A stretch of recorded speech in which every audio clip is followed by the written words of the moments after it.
Meus amados irmãos, vamos abrir nossas Bíblias na carta do apóstolo Paulo aos Efésios, capítulo 5. Carta do apóstolo Paulo aos Efésios, capítulo 5.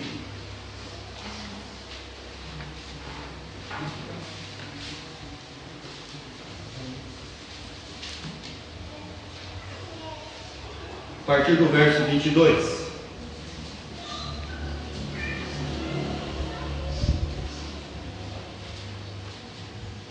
Vamos à leitura.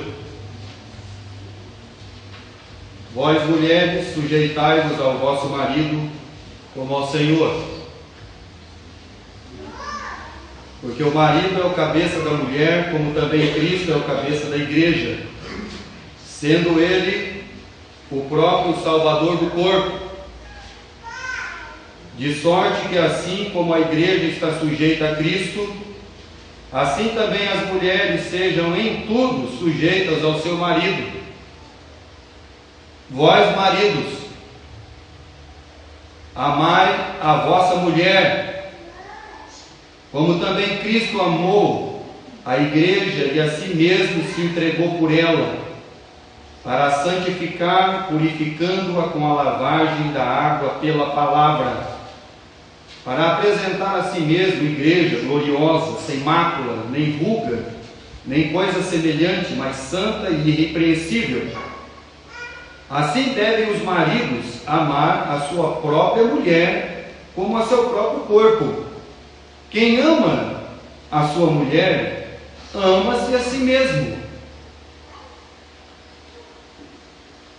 Porque nunca ninguém aborreceu a sua própria carne, antes a alimenta, sustenta, como também o Senhor a igreja. Porque nós somos membros do seu corpo. Por isso deixará o homem seu pai, sua mãe, e se unirá à sua mulher, e serão dois numa carne. Grande é este mistério. Digo-o, porém, a respeito de Cristo e da igreja. Assim também vós, cada um em particular, ame a sua própria mulher como a si mesmo, e a mulher reverencie o marido. Vós, filhos, sede obedientes a vossos pais do Senhor, porque isto é justo. Honrar o teu pai e a tua mãe, que é o primeiro mandamento com promessa, para que te vá bem e vivas muito tempo sobre a terra.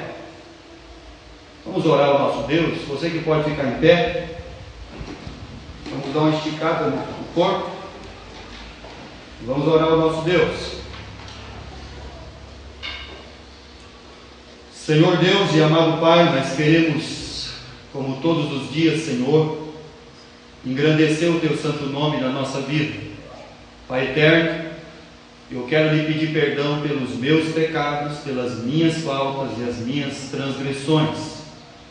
Me perdoe, Senhor, porque não tenho desculpas para nenhuma delas. Pai eterno, na sua presença, por causa da sua maravilhosa graça, nós estamos aqui e já cantamos, Senhor, e lemos a sua palavra. E queremos já te agradecer, Pai amado, por esse momento tão precioso. Abençoe a vida do seu povo, abençoe a sua igreja, Senhor. Abençoe todos e em todo lugar que estão, Senhor, neste momento invocando o teu nome em verdade. Pai, eu peço pelos enfermos, que o Senhor esteja cuidando daqueles, Senhor Deus, que se encontram em enfermidades. E peço, Pai eterno, que o Senhor abençoe cada uma destas almas que estão aqui nessa noite. Zela, Senhor, por aquelas que não vieram. O Senhor sabe o porquê, Senhor, que eles não estão aqui. Mas te pedimos com misericórdia, Senhor, que o Senhor esteja zelando por eles. Pai amado, abençoe a sua palavra. Fala conosco, Senhor. Fala, Senhor, o que precisamos ouvir e nunca o que queremos ouvir. E é em nome de nosso Senhor Jesus Cristo, nosso Salvador, que nós oramos sempre agradecidos. Amém, Pai Celestial. Podem sentar.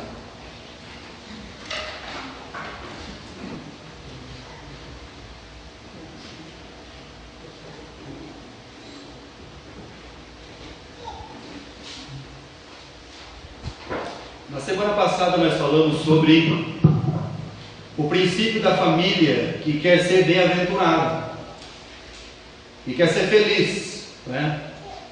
Falamos quais são os princípios de uma família para ela ser feliz em Deus. Meus irmãos, um equívoco que nós temos na nossa vida é de achar que nós vamos ser felizes somente quando as nossas realizações pessoais acontecerem. Isso é um equívoco. É por isso que as vidas estão cheias de descontentamento, porque eles estão pautados e baseados nas suas próprias realizações, e por isso que nunca vão ser bem-aventurados, porque eles não têm esse princípio na vida. E aí então nós vemos aqui que o apóstolo Paulo, escrevendo para a família, ele fala do papel da mulher, ele fala do papel do esposo, ele fala do papel do filho.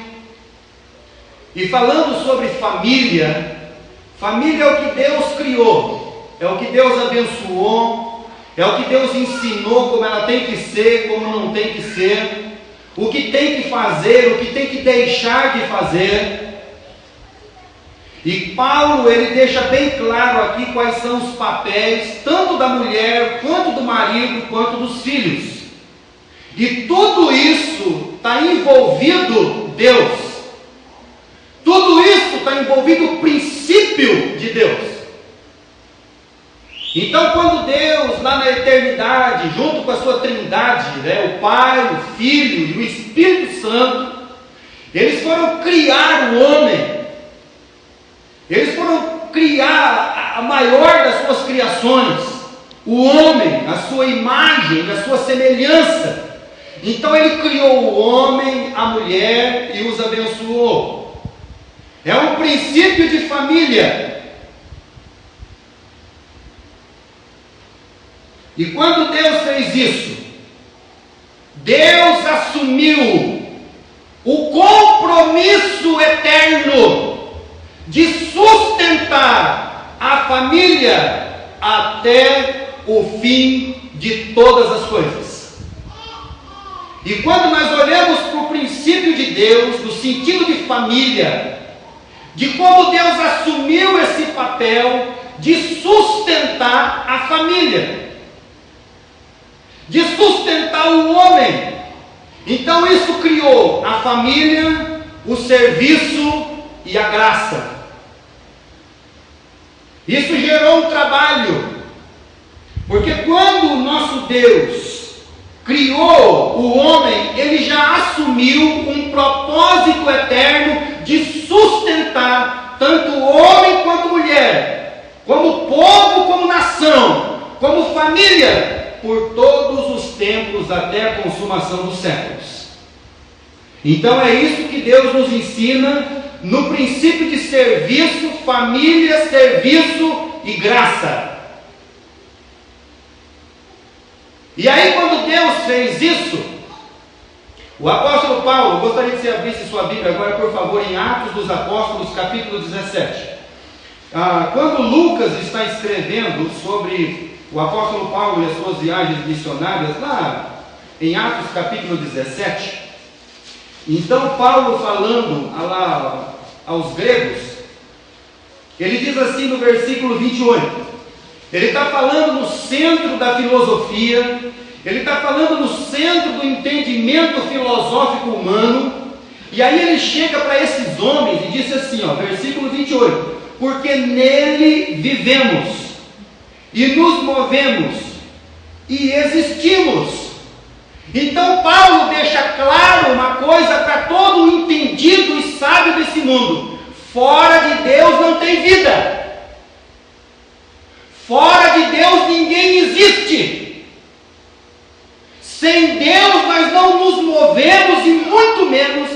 existimos. Então Paulo quebra todo o entendimento humano que achava ou acha até hoje que é capaz de viver sozinho. Vou dizer uma coisa para você: nós só estamos aqui, todos nós aqui como almas, é por causa da família, do serviço e da graça de Deus. Só por causa disso. Nós existimos porque Deus nos abençoou com a sua maravilhosa graça.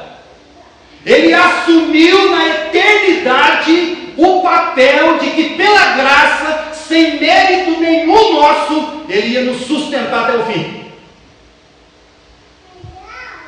E aí então Paulo diz para esses homens: olha, você precisa entender que você não vive por você só, você não tem condições para isso. Então nele, versículo 28, porque nele nós vivemos, nele nós nos movemos e existimos só por causa dele. Romanos capítulo 3, versículo 12. Então essa primeira menção do princípio de família e de serviço de Deus, a primeira coisa que nós entendemos é que em Deus e somente em Deus nós existimos. Então fora de Deus não tem vida, fora de Deus não tem existência. E aí no capítulo 3 de Romanos, versículo 12, no princípio do versículo 12 até ali o ponto, ou vírgula, todos se extraviaram e juntamente se fizeram inúteis. Então nós temos a primeira menção, olha, do família, serviço e graça. Primeira menção é que nós só existimos por causa de Deus. A segunda menção é que nós nos extraviamos de Deus, ou seja, nós perdemos o direito de existir. Então, dentro dessa lógica de Deus, essa lógica de Deus não era para nenhum de nós estar aqui. Nós, quando o homem, a família caiu no jardim do Éden, nós perdemos o direito de viver e de existir, porque nós nos extraviamos de Deus, e somente em Deus tem vida. Então, se eu sair de Deus, eu estou morto. Então não era para nós estarmos aqui. Então, por que nós estamos aqui então nessa noite? O que nós estamos fazendo aqui na casa de Deus essa noite? Nós estamos aqui porque algo aconteceu. O que aconteceu? Deus deliberou em si mesmo, pela sua maravilhosa graça, em conduzir-nos novamente a existir.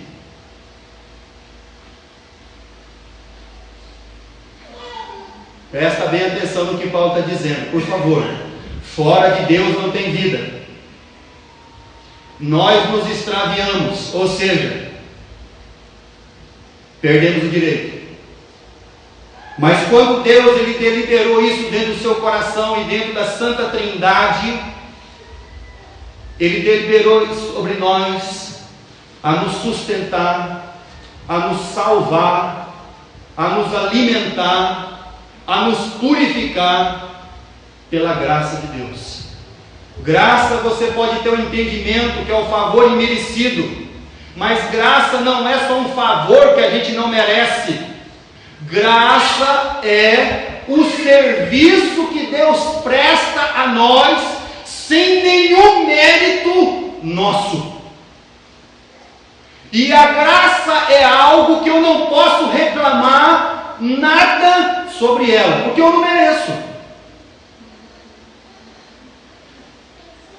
Fora de Deus não tem vida, perdemos esse direito, mas quando então essa graça foi nos dada, e uma coisa que precisamos entender no serviço da família e da graça, é que a graça teve um custo. Qual foi o custo da graça? A morte, o sacrifício.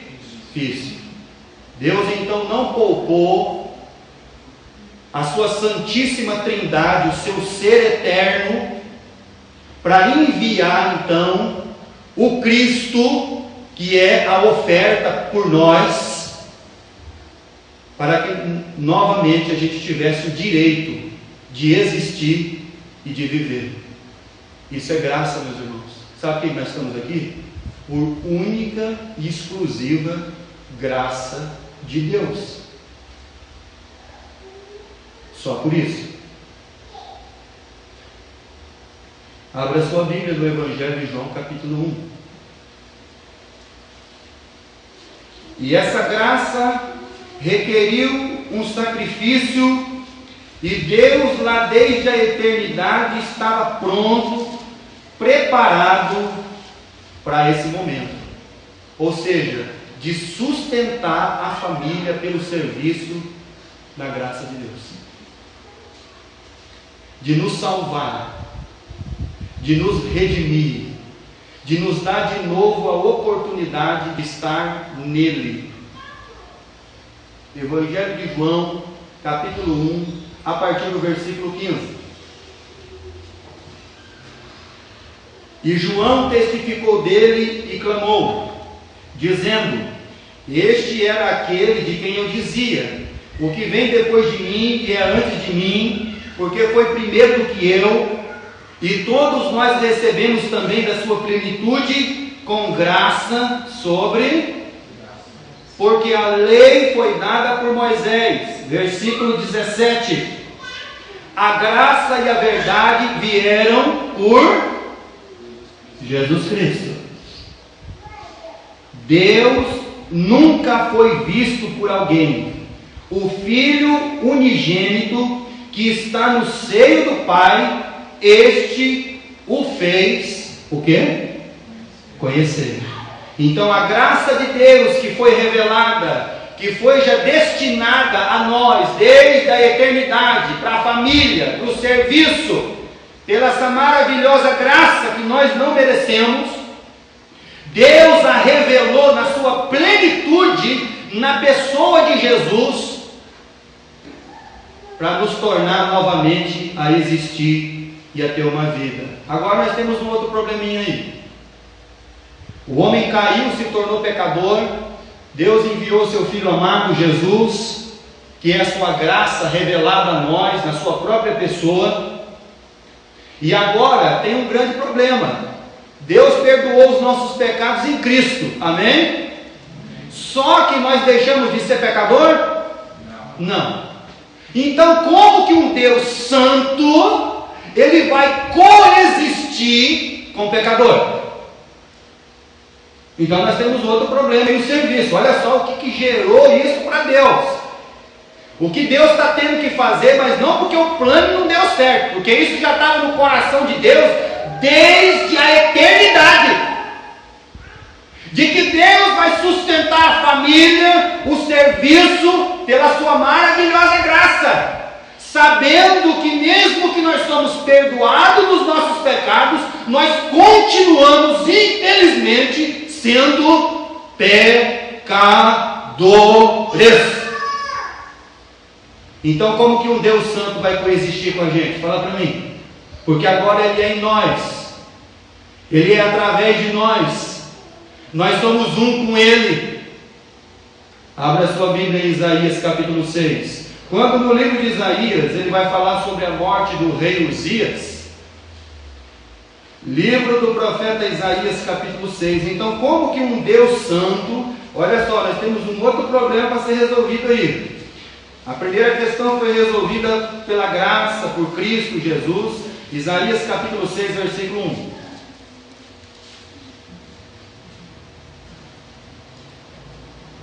E no ano que morreu o rei Uzias, eu vi o Senhor assentado sobre um alto e sublime trono, e o seu séquito enchia o templo, e os serafins estavam em cima dele, cada um tinha 6 asas, com 2 cobriam o rosto, e com 2 cobriam os pés, e com 2 voavam, e clamavam uns para os outros, dizendo: Santo, Santo, Santo é o Senhor dos exércitos, toda a terra está cheia da sua glória. Então quem é o nosso Deus? Santo.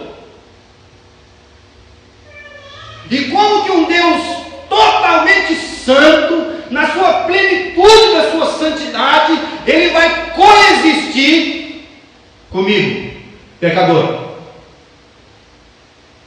A resposta então acaba sendo a mesma: pela graça. É só pela graça. Porque quando Jesus foi enviado, Ele foi enviado, meus irmãos, para fazer-nos tornar a viver e podermos então, por essa graça, por esse serviço que Deus está prestando a nós, sem mérito, sem merecimento, sem nenhuma coisa que provém de nós, e Deus está fazendo isso. Tem mais um detalhe. Eu quero perguntar uma coisa para você. Quando você faz alguma coisa para alguém, você espera a retribuição? Deus não espera. Fica sabendo disso.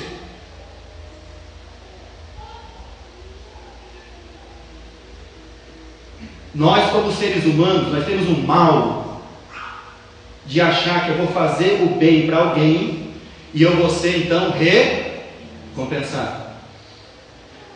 Então Deus, quando está fazendo tudo isso por nós, Ele não está pensando em recompensa. Isso não está na mente e no coração do nosso Deus. E quando Ele enviou Jesus então por nós, Ele resolveu o problema da nossa existência, porque nós tínhamos deixado de existir, e agora Ele nos faz existir de novo, e agora através de Cristo e do sacrifício de Jesus, então Ele abriu uma relação perpétua que nos dá essa condição maravilhosa de coexistirmos com esse Deus, nós pecadores, com Deus Santo. É só por Jesus que nós entramos na presença de Deus, é só por causa da graça de Deus que nós existimos, é só por causa da graça de Deus que nós acordamos de manhã, é só por causa da graça de Deus que nós estamos aqui. Só por isso. Então, através de Cristo, Deus Ele fez isso. Hebreus, capítulo 7. Lá na carta dos Hebreus, quando o autor escreveu ela, eu não vou falar que é Paulo, mas o autor de Hebreus, no capítulo 7, e a partir do verso 23, então essa morte de Cristo, que é a graça ao nosso favor, porque nós não somos merecedores, nós tínhamos deixado de existir, e agora então Deus presta à família o serviço e a sua maravilhosa graça. Muito bem. E aí, em Hebreus 7, 23, e na verdade aqueles que foram feitos sacerdotes em grande número, porque pela morte foram impedidos de permanecer, mas este, porque permanece. Qual é a próxima palavra da sua Bíblia? Para sempre. A minha palavra está eternamente. Então ele permanece eternamente. Versículo de número 24. Tem um sacerdócio perpétuo. Versículo 25. Portanto, pode salvar perfeitamente os que por ele se achegam a Deus, vivendo sempre para interceder por eles. Então, o nosso Deus, na pessoa de Jesus Cristo, na família, no serviço e na graça, quando Ele enviou Jesus, Ele resolveu o problema da nossa salvação, da nossa vida, e também de como agora os pecadores, e como nós, vamos coexistir, coabitar com um Deus santo e reto e verdadeiro. Só porque nós temos um Jesus que intercede por nós para sempre. Muito bem. Então esse serviço de Deus, essa graça, esse Criador que desde a eternidade Ele se decidiu a manter e nos mostrar como nós temos que fazer isso. Aí a pergunta é assim: pastor, mas o que tem a ver isso que o senhor está falando com o texto de Efésios? Nós vamos chegar lá. Fica tranquilo. Nós vamos chegar lá. E que tem a ver isso aí com Efésios, pastor, com família? Deus está salvando a família e a relação. Muitas vezes a família se desconstrói, meus irmãos, porque nós não temos esse princípio aqui na nossa vida.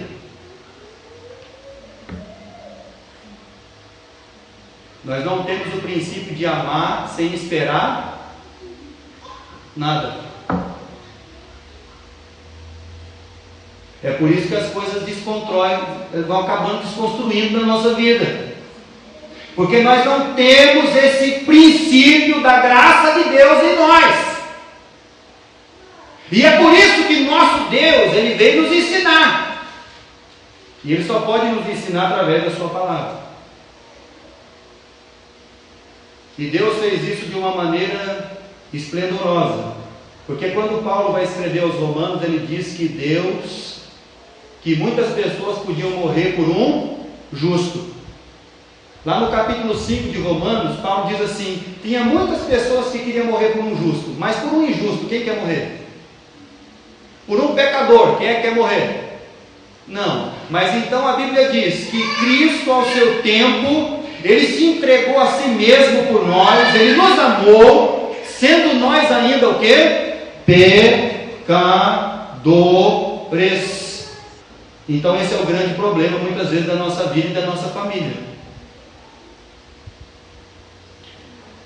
Você quer ver um princípio errado de família? É quando a pessoa vai casar, ele fala assim: eu vou casar para me ser feliz. Então não casa não. Fica sem casar.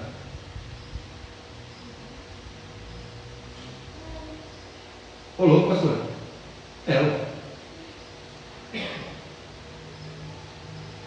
Você quer ser feliz? Porque se você tiver esse princípio, está errado. Vão ser duas pessoas buscando cada uma a sua própria felicidade, e no final das contas eles vão se desconstruir e vão ser duas pessoas infelizes.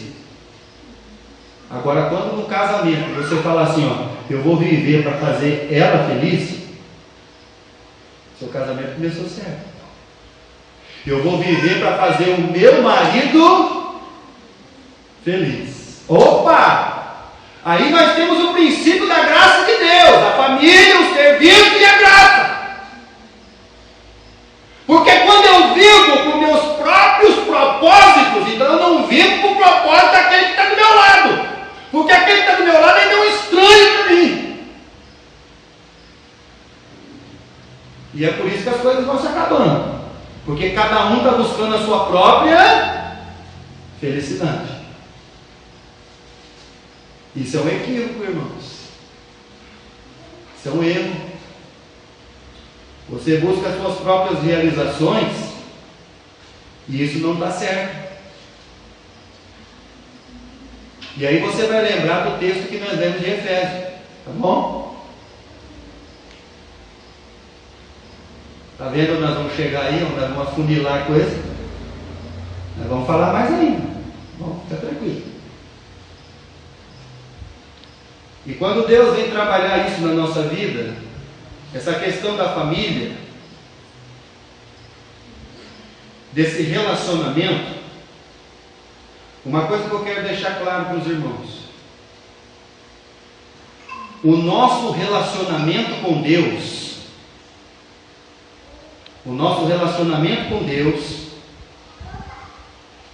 é o meu relacionamento que eu tenho com a minha família. Se você não tem compromisso nenhum com Deus, você vai ter compromisso com família? Fala para mim. Quero que você fale para mim. Se você não tem prioridade nenhuma de Deus na sua vida, você tem prioridade com família? Fala para mim. A relação que eu tenho com Deus de verdade, se eu minto para Deus, eu minto para quem? Eu minto para minha esposa. Eu vou mentir para meus filhos. Se a minha esposa mente para Deus, ela mente para quem? Ela mente para o marido? Pois é. Olha, meus irmãos, a coisa é complicada. O meu relacionamento que eu tenho com Deus é a reflexão de dentro da minha casa. Se o marido não mostra fidelidade para a esposa, que ele é fiel a Deus, como é que ele quer que ela seja fiel? Se o marido já ensina a esposa a mentir para Deus, como é que ele quer que ela não mente para ele? Fala para mim.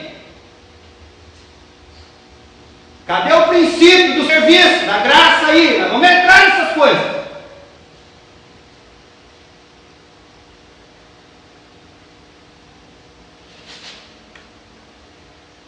É o meu relacionamento que eu tenho lá com Deus, é o que vai refletir lá dentro da minha casa. Se eu não sou verdadeiro com Deus, vou ser verdadeiro com quem? Fala para mim. Abra sua Bíblia em Atos dos Apóstolos, capítulo 5. A família do Ananias e Safira, eles eram uma família. Vamos lá.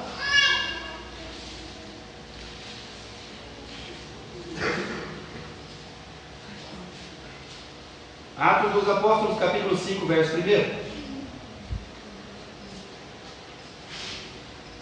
Mas um certo homem chamado Ananias, com Safira, sua mulher, eles venderam a propriedade que eles tinham. E aí, reteve uma parte do preço. Sabendo também a mulher, e levando uma parte, a depositou aos pés dos apóstolos. Versículo 3. Disse então Pedro: Ananias, olha o Pedro falando com Ananias: Ananias, pelo amor de Deus, meu filho, o que você está fazendo? Fala para mim, Ananias. Onde você aprendeu a mentir? Fala para mim, Ananias. Porque encheu Satanás o seu coração para que mentisses ao Espírito Santo, se retivesses a parte do preço da herdade? Aqui nós temos uma família deliberada a mentir contra Deus. Ajuntou o esposo e a esposa, né? O marido e a mulher. Eles formaram um conluio, e aí nós vamos mentir para Deus. Qual vai ser o fim dessa família aqui, irmãos? Fala para mim. Vai dar coisa boa aqui? Não tem coisa boa, irmãos. O Ananias, como o chefe da sua casa, ele deveria ter chegado e falado assim: ô Safira, é o seguinte, o que você quer fazer? Eu quero comprar uma carroça nova, bem bonita, e se eu depositar todo o dinheiro lá no pé dos apóstolos, vai dar. Então o Ananias devia ter feito o seguinte: vamos devolver aquilo que pertence para Deus, e eu vou pegar a minha parte para fazer você feliz, porque eu já tinha um projetinho aqui com o dinheiro meu. Mas para que você ficasse feliz, para você ficar feliz e para a gente não mentir contra Deus, Safira, pega o dinheiro e compra a carroça que você quer. Mas não vamos fazer isso com Deus.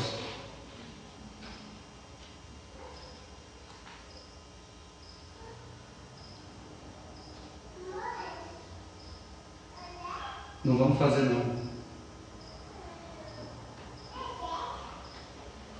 Porque Deus não age assim conosco. Deus não faz isso com a gente. Deus não age dessa maneira aqui. Pelo contrário, Deus desde a eternidade está pronto para pagar o preço com a graça de Deus por causa da nossa vida. E se nós podemos falar de alguém de preço, nós só vamos falar de Deus. Porque Ele sim. Então esse é o irmão do serviço, da família, da graça de Deus. Quando eu vou casar para fazer a esposa feliz, seu casamento vai ser um casamento feliz. Quando eu vou casar para fazer a esposa, fazer o marido feliz, seu casamento vai ser um casamento feliz. Sua família vai ser uma família bem-aventurada. Porque os dois estão prontos a se abraçar. Os dois estão prontos a abrir mão daquilo talvez que eles mais queiram, para que o outro esteja feliz. Você quer buscar felicidade na sua família, no seu casamento? Muito bem, muito fácil. Viva para fazer sua esposa feliz. Viva para fazer o seu marido feliz.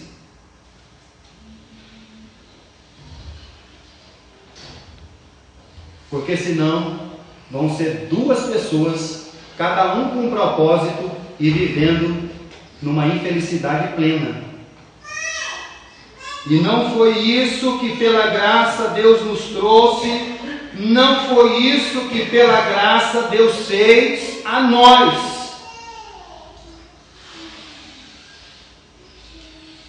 Muito bem. O que mantém então a família? É o serviço que nós prestamos.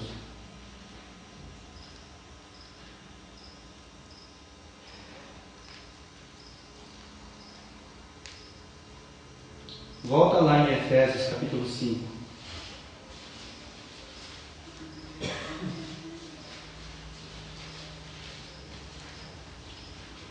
Versículo 22. Olha o princípio de Deus, de família, serviço e graça.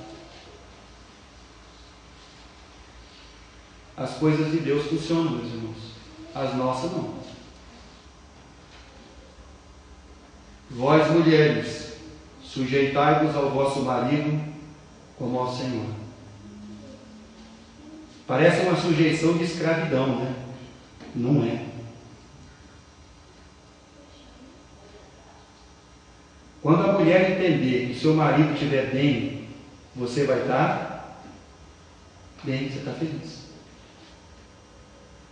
Vós, mulheres, sujeitai-vos ao vosso marido como ao Senhor, não buscando as suas coisas próprias, mas pronto para abrir mão por causa da felicidade daquele que é agora osso do meu osso e carne da minha carne. Porque o marido é o cabeça da mulher, como também Cristo é o cabeça da igreja, sendo o próprio Salvador do corpo. De sorte que assim como a igreja está sujeita a Cristo, assim também as mulheres sejam em tudo sujeitas ao seu marido.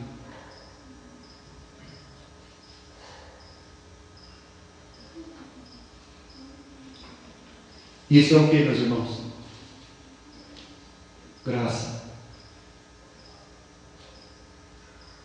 Você quer entender o significado da graça? É isso daqui. Você quer viver a plenitude da graça na sua família? É essa daqui. Você quer ser realmente feliz? Porque nós temos, eu vou falar de novo, nós temos na nossa mente que nós vamos ser felizes com as nossas próprias, minhas realizações. Os meus planos e os meus projetos. Eu ainda não entendi que a minha plena alegria e felicidade vai ser quando o meu cônjuge estiver feliz.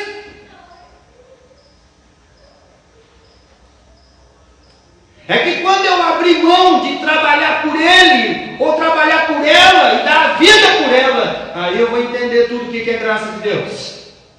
E aí eu vou entender o que é família, como Deus tem sustentado o serviço de Deus e a sua maravilhosa graça.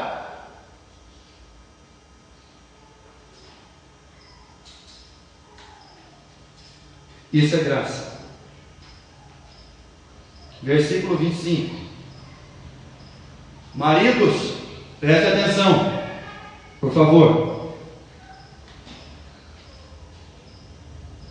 Amai a vossa mulher, como também Cristo amou a igreja e a si mesmo se entregou por ela, para a santificar, purificando com a lavagem da água pela palavra, para apresentar a si mesmo igreja gloriosa, sem mácula, sem ruga, nem coisa semelhante, mas santa e irrepreensível. Assim devem os maridos amar sua própria mulher como ao seu próprio corpo. Quem ama a sua mulher, ama a si mesmo. O que é isso, meus irmãos?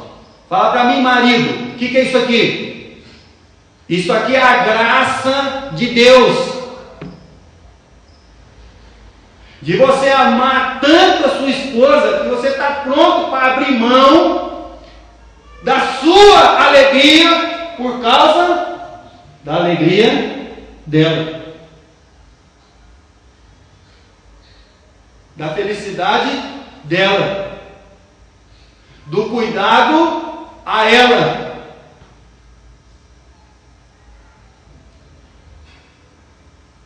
Porque senão nós vamos ser dois seres estranhos vivendo dentro do mesmo ambiente. E cada um buscando as suas próprias realizações. Isso não é graça. Entendemos que fora de Deus não tem vida. Entendemos que sem Deus nós não vivemos, não existimos e não nos movemos. Entendemos que só através de Cristo Deus nos dá a oportunidade de viver e existir, coexistir com Deus. Entendemos, meus irmãos, que a graça de Deus está revelada em nós, a fazer o outro feliz e não a mim mesmo.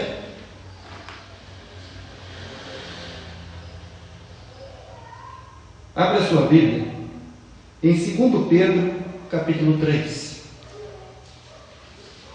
Abre lá na carta de Pedro, 2 Pedro, capítulo 3. Versículo 17, versículo 18.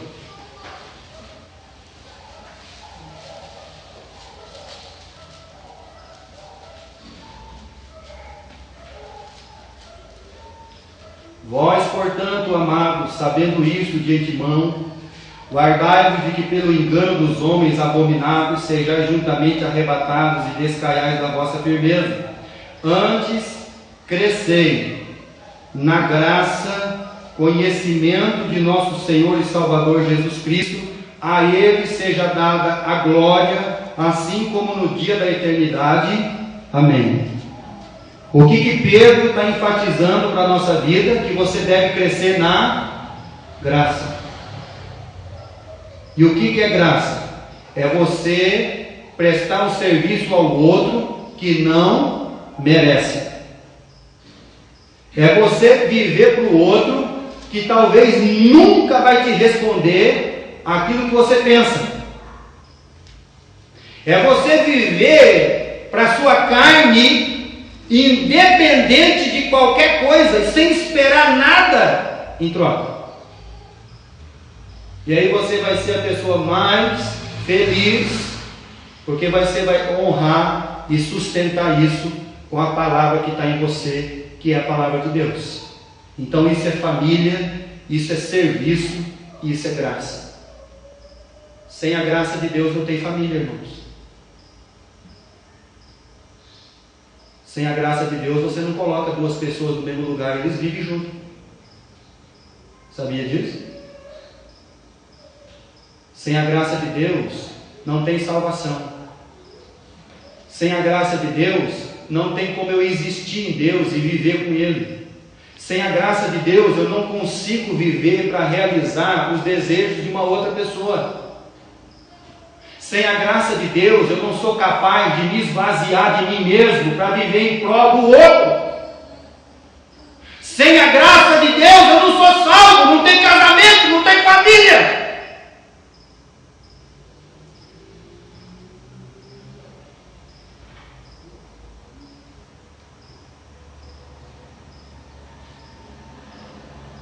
No Evangelho de João, capítulo 13, abre sua Bíblia, já estamos quase terminando.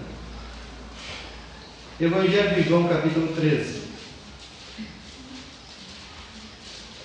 A família de Jesus, os discípulos, eles estão tudo nervosos com Jesus.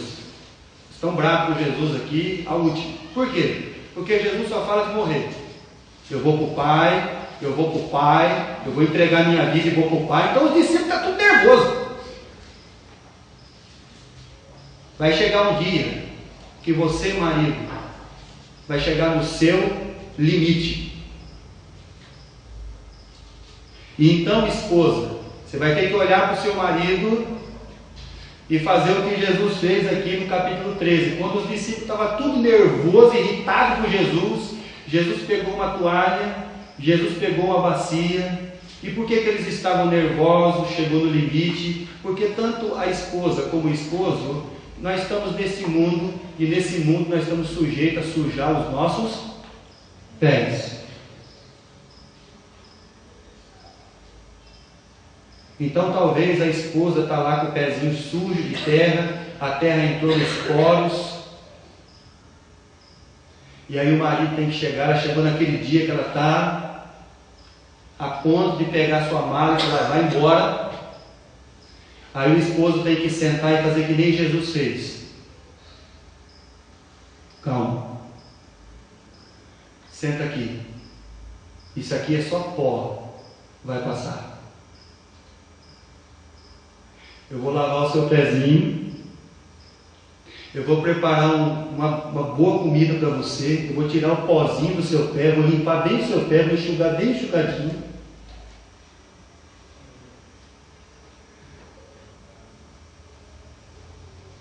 Isso é graça, meus irmãos. O dia que o seu marido chegar com os pés sujos de terra desse mundo, tenha o mesmo sentimento para com ele. Senta ele lá e fala assim: marido, isso é só um pozinho, vamos limpar o seu pé.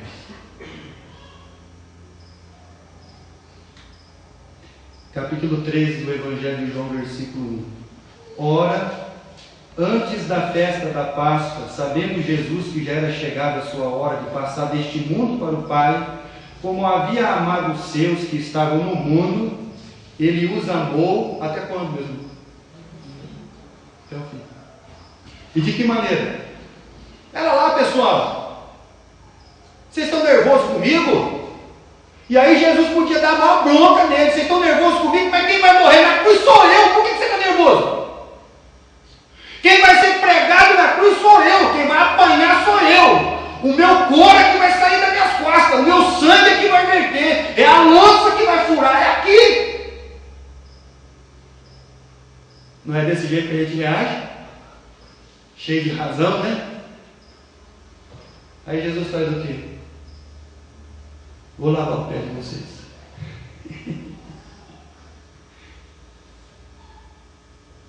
Calma o coração, vou lavar o pezinho de vocês.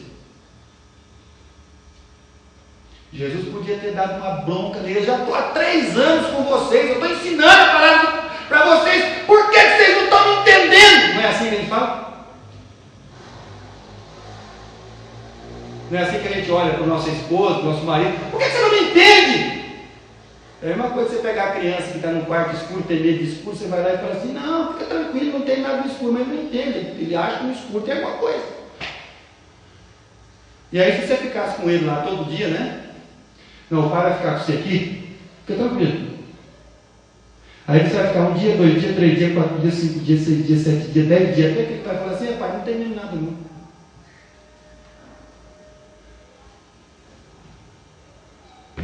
Jesus podia ter chegado neles e falado assim: vocês não estão entendendo nada, eu vou arrumar outro discípulo. Não. Jesus se propôs a lavar os seus pés. Vou lavar o seu pé.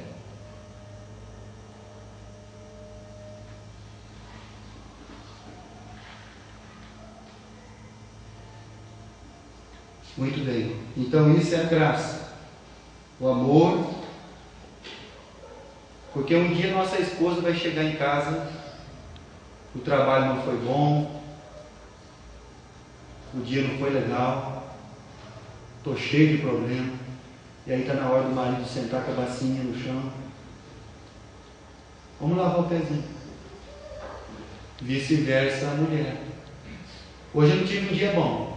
Quase bati o carro, quase caí da moto, não deu certo nada no serviço, o patrão brigou comigo, a coisa está feia. Senta aqui, marido, vamos lavar o pezinho aqui que não vai resolver isso. Isso aqui é só um pozinho que vai passar. Fica tranquilo. Descansa o seu coração, porque Deus desde a eternidade está sustentando a gente. Fica sossegado. Isso é o que, irmãos? Graça.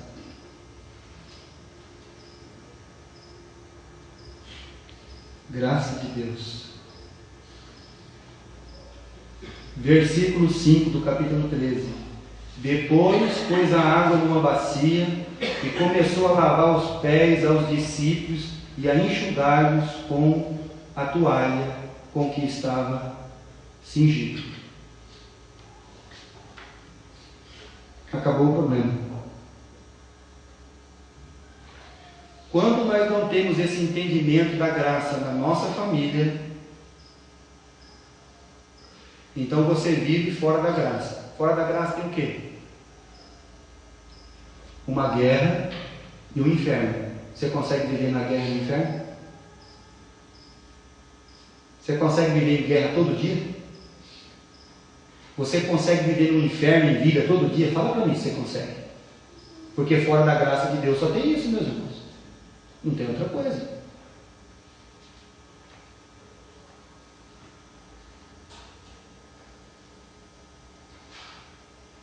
Então nós temos que estar prontos para entender qual que é o nosso papel na graça, no serviço e na família.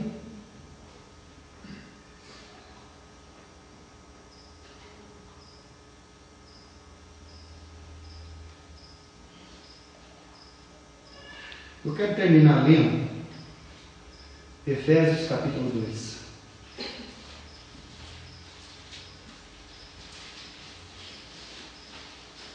E versículo 8.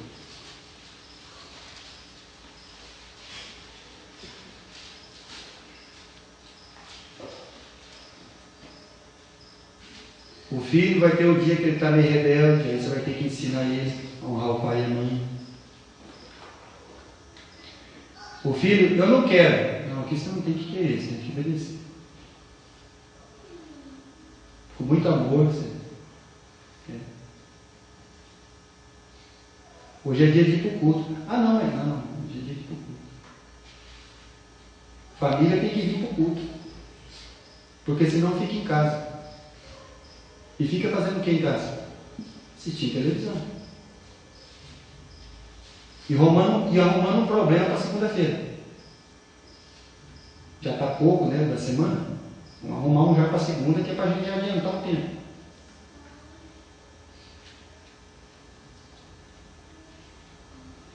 Efésios capítulo 2, versículo 8.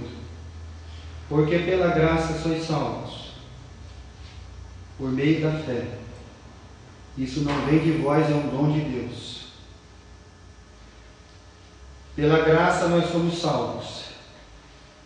Pela graça nós existimos. Pela graça nós podemos coabitar com Deus, coexistir com Deus Santo. Pela graça a família foi salva. Pela graça, e só por ela, a vida só existe através dessa maravilhosa graça. Se você não vive nesse princípio da graça com a sua família, então você vive num conflito, numa guerra, num inferno. E não sei por quanto tempo talvez você vai conseguir viver assim.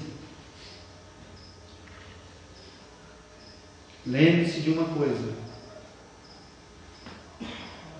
Quando Paulo escreveu essas coisas, ele disse assim: você tem que aprender a ser sujeito aos bons e os maus.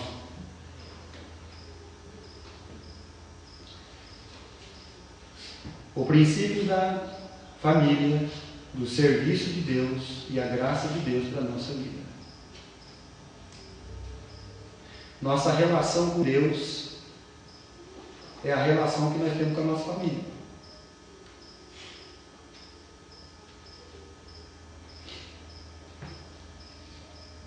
Por incrível que pareça.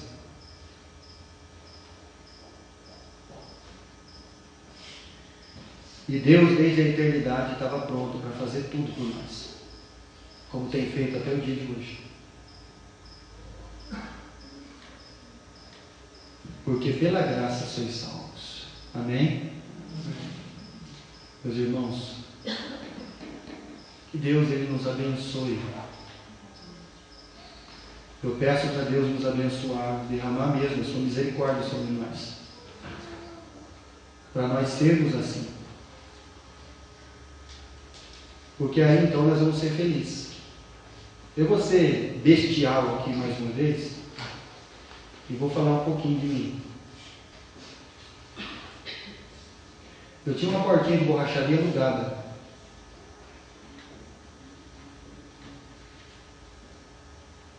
E aí um dia eu vendi uma casa que eu tinha e comprei na frente do seu João Sardi, advogado, um barracão antigo e uma casa mais antiga ainda no fundo, terreno de 12 por 40, na frente do meu estabelecimento.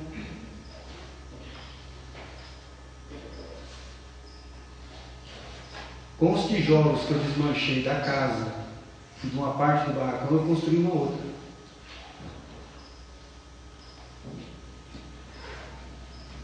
Meu pai tinha uma madeira derrubada no sítio, nós fomos lá de máquina tirar de machado. Quando cerrou a madeira, ele falou: pega uma parte para você cobrir sua casa. Tá bom. Depois que estava tudo pronto, o barracão da borracharia pronto, casa no fundo com 3 meses construída, novinha. Vou vender isso aqui. Por que você vai vender, Maurício? Porque eu tenho uma esposa que é professora e aqui ela não consegue aula, ela está ficando doente, porque ela quer ser professora. Então o que adianta eu estar feliz e ter uma pessoa doente dentro da minha casa? Infeliz.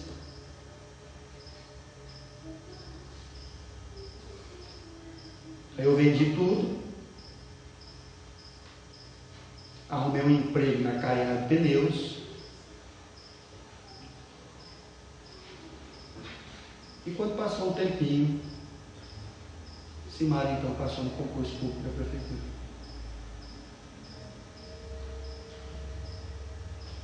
Só tinha 3 meses só a casa nova. Só que o que adianta você ter casa, mas ser infeliz? O que adianta você estar realizado, mas o outro não? Não adianta nada, meus irmãos. Então eu estou sendo bestial, presta atenção. Tá?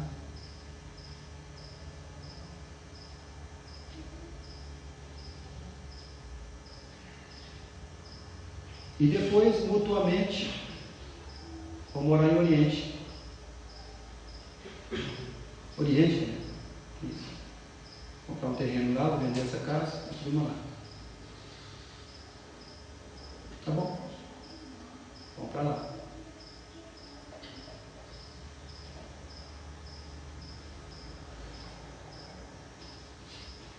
Se não for assim, meus irmãos, a gente vai viver só para os nossos propósitos. E não pela felicidade de quem está ao nosso lado. Nossa família.